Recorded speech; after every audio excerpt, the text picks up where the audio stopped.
The primary goal of the AMR Innovator School for CARB-X is really to help bolster innovation that is happening in India and support the translation of great ideas, early technologies into products that reach the market.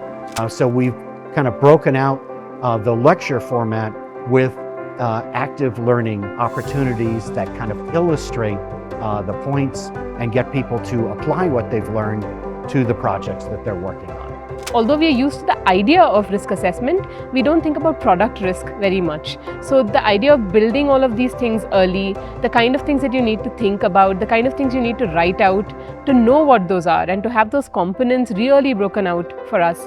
This is, I think, really useful. We had exercises to do where we worked in teams.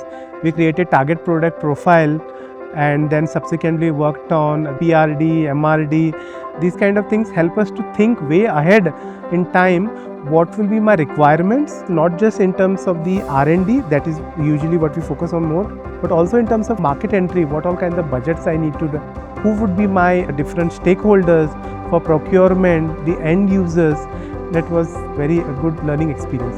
The structure being broken down in this particular way makes it amenable to the kind of infectious disease and AMR landscape, which is important. I mean, the interactive session actually forces you to put your product in that space, and it gets you thinking about things that you have done and things that you need to go back home and do. We sincerely hope that there's many innovators coming from different parts of India and at early stages of their entrepreneurship and product development plans would benefit immensely with this very structured school that has been built, and we really hope that it will go a long way in their ability to convert their early stage of ideas into much more successful products coming year, so that we can together solve the larger problems of AMR in India and across the world at large.